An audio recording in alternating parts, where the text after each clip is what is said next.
तो आज हमारी पहली जो क्लास है वो हम मतलब कि ग्रामर से स्टार्ट कर रहे हैं। तो यहाँ पर हमने दो डिफिनेशन ग्रामर की लिख दी गई है, जिसमें एक शॉर्ट डिफिनेशन है और एक मतलब कि लॉन्ग डिफिनेशन है। इससे भी लॉन्ग डिफिनेशन हो सकती है, बट मैंने आपके लिए मतलब कि शॉर्ट डिफिनेशन लिखी है। जैसे कि पहली डिफिनेशन है, ये जो लिखी हुई है, the set of rule of a language is called grammar. यानी कि किसी भी मतलब कि लैंग्वेज का एक सेट होता है, मतलब कि उसको हम ग्रामर बोलते हैं। बहुत आसान है। अगर हम दूसरी देखें तो मतलब कि grammar is the set of rule that governor how words are put together to form correct sentence of in language. तो ये जो मतलब कि ग्रामर का मतलब कि जो हम मतलब कि वर्ड्स बाय वर्ड मतलब कि एक जो होता है ना, मतलब कि उसको मतलब कि जोड़ते हैं और उसको मतलब कि सही ट्रांसफर करते हैं, उनको मिलाकर मतलब कि सही मतलब कि बात करते हैं, उसको हम मतलब कि ग्रामर करते हैं बोलते हैं। ये तो सिर्फ डिफिनेशन है, बट अगर ऐसे भी हम देखें मतलब कि हम अपने हिसाब से समझाएं तो मतलब कि जो जो भी चीज़ें मतलब कि हम मतलब कि अपनी लैंग्वेज या उर्दू हिंदी या मतलब कि कोई भी लैंग्वेज अगर इंग्लिश है या मतलब कि उसको हम किसी को मतलब कि समझाएं, तो उसमें मतलब कि ग्रामर यूज़ होती है कि मैं मतलब कि ये खा रहा हूँ या मैं ये पी रहा हूँ या मतलब कि ऐसी सारी चीज़ें। अब मतलब कि इससे ये चीज़ें हम मतलब कि आगे पढ़ेंगे तो मतलब कि ग्रामर में कौन सी चीज़ें आती हैं, मतलब कि कौन सी मतलब कि हमें मतलब कि पॉइंट ऑफ कवर करनी है। और ग्रामर के बाद जो मतलब कि है मतलब कि जो सेंटेंस आते हैं, जैसे कि मतलब कि हमने इसकी छोटी सी एक डिफिनेशन लिख दी है कि आ ग्रुप ऑफ वर्ड्स, यानी कि मतलब कि जो वर्ड्स हैं उनके मतलब कि ये ग्रुप्स हो, मतलब कि वर्ड्स के जो ग्रुप हो वो मतलब कि हमें क्या दे, गिविंग कंप्लीट सेंस, यानी कि हमें पूरी उसकी माना दे। वर्ड्स मिलाकर मतलब कि हम पूरी मतलब कि एक माना बनाते हैं। जैसे कि I am I am sitting on a chair, यानी कि ये एक मतलब कि वर्ड है। अब इस वर्ड को मतलब कि हमने मिलाकर एक पूरा का पूरा सेंटेंस बनाया है, और यह हमें मतलब कि पूरी की पूरी क्या दे रहा है, पूरी की पूरी एक सेंटेंस की जो माना है मतलब कि वो हमें दे रहा है। उसके अलावा हम देखें तो पार्ट्स ऑफ सेंटेंस, यानी कि मतलब कि सेंटेंस की जो पार्ट्स हैं वो कितने हैं, वो मतलब कि हमने दो टाइप मतलब कि दो पार्ट्स में इसको हमने डिवाइड किया है।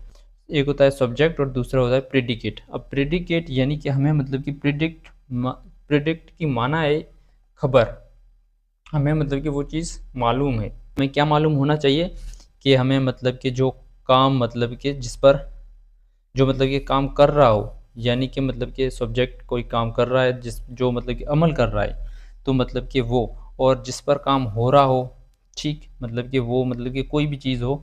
जैसे कि मैं अभी मतलब कि ब्लैक बोर्ड पर मतलब कि अपना वर्क कर रहा हूँ, तो मतलब कि ये ऑब्जेक्ट है, तो मतलब कि ये हमें मतलब कि मालूम हो। और उसके अलावा मतलब कि जो ये भी हमें मालूम हो कि जो मतलब कि आगे जो दूसरा मतलब कि एक सेंटेंस मतलब कि हम बनाता हूँ कि मतलब कि आपको पूरा समझ आ जाएगा। एक मिनट।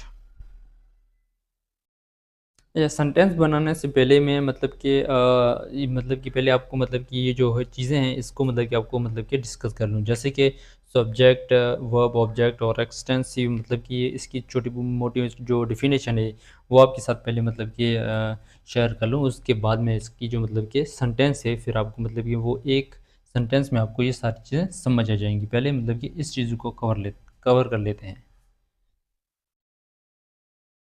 तो हमने ये चीज़ें जो थी वो लिख ली हैं। जैसे कि सब्जेक्ट है, जैसे सब्जेक्ट है हमने यहाँ पर जो मतलब कि छोटी सी डिफिनेशन यहाँ पर लिखी है कि द वर्क परफॉर्मिंग पर्सन, यानी कि वो बंदा जो काम को मतलब कि करे, तो हम उसको बोलेंगे सब्जेक्ट।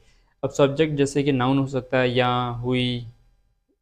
हुई I you he she it they, ये हो सकते हैं। और वर्ब, अब वर्ब जिस पर काम मतलब जो काम हो रहा है, यानी कि जो काम हो रहा है, ये है करने वाला, और ये है कि जो काम हो रहा हो, जो काम हो रहा हो, यानी कि जो काम हो रहा हो। जैसे कि a word used to say something about an action of a noun और प्रोनाउन, यानी कि नाउन या प्रोनाउन की तरफ से जो मतलब कि काम हो रहा हो, तो मतलब कि हम उसको बोलेंगे वर्ब।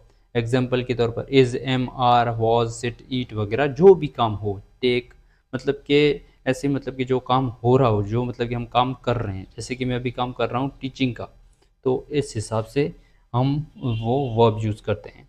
अब आते हैं ऑब्जेक्ट पर। ऑब्जेक्ट यानी कि जिस पर काम हो, जिस पर काम हो। अब ये है ऑब्जेक्ट। ऑब्जेक्ट यानी कि जिस पर काम हो, the part of a sentence to word which the action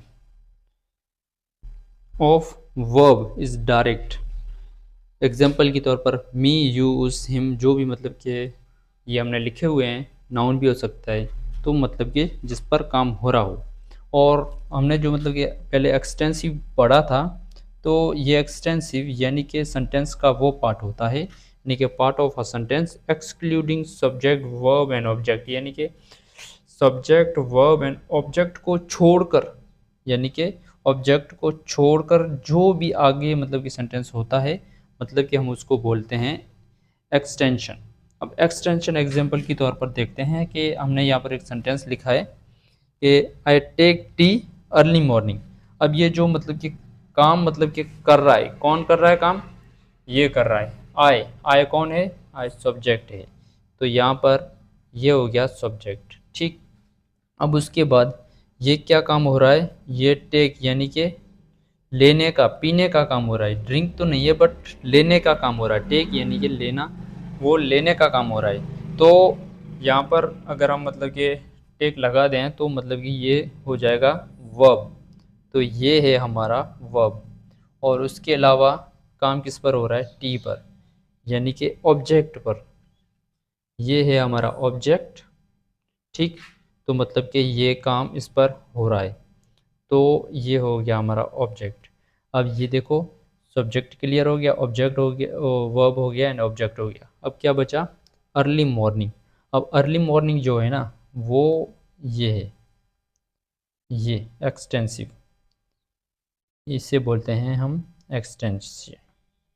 तो एक्सटेंसिव इसलिए ये मतलब कि जो आगे बोलते हैं, एग्जांपल के तौर पर कि ये मतलब कि अगर हम एक्सटेंसिव मतलब कि नहीं लगाएंगे तो हमारा सेंटेंस ये होगा कि आई टेक टी। अब मैं तो चाय मतलब कि मैंने चाय ली, बट कब ली, या मैं चाय पीता हूँ तो मैं कब पीता हूँ, तो मतलब कि हमारा सेंटेंस अधूरा मतलब कि रह जाएगा। यहाँ मतलब कि जैसे कि यहाँ पर हमने अर्ली मॉर्निंग लगा दिया, इवनिंग लगा सकते हैं, तो इस हिसाब से मतलब कि ये चीज़ मतलब कि चेंज होगी, बट मतलब कि इसको हम बोलते हैं एक्सटेंसिव। तो आज का बस इतना ही, और सुबह हम पढ़ेंगे parts, or kinds of sentence.